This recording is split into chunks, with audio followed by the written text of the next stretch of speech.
Alors Jérémy Camarsin, on va commencer par la fin. Un final de rêve pour le Lausanne Hockey Club.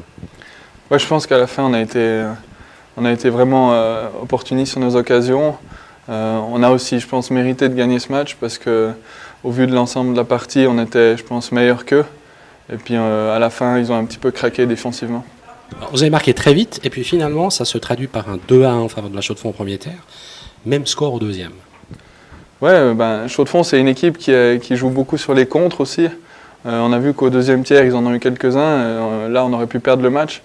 Mais voilà, c'est une équipe qui est aussi opportuniste. Ils ont eu peu d'occasions, mais ils en ont mis pas mal au fond. Ce soir, 7000 personnes à Malais, c'est quand même une sacrée ambiance. Ouais, c'est sûr, c'est une ambiance incroyable. Je pense qu'il y a peu de patinoires qui peuvent se vanter d'avoir une ambiance pareille. Et puis que ça continue. C'est Colby Guénoé qui reçoit le prix du meilleur joueur, mais Daniel Corso était déterminant aussi aujourd'hui. Il marque le game-winning goal. Moi, je pense que toute la première ligne, elle aurait pu recevoir le prix du meilleur joueur. Ils ont tous les trois vraiment joué très bien. Corso, on a vu que ça n'a pas pris beaucoup de temps pour qu'il trouve ses marques. Et puis Colby, c'est quand même un joueur super intelligent. Il est bon dans les deux sens de la patinoire. On le voit peut-être moins, mais défensivement, il est toujours là aussi. Donc je pense que c'est vraiment lui qui mérite ce soir. Vous sortez à 2-4 à la fin du deuxième tiers. Qu'est-ce que vous vous êtes dit dans les vestiaires avant d'entamer le troisième tiers et de le gagner 3-0? On s'est dit de ne pas paniquer parce qu'on dominait quand même un petit peu ce match.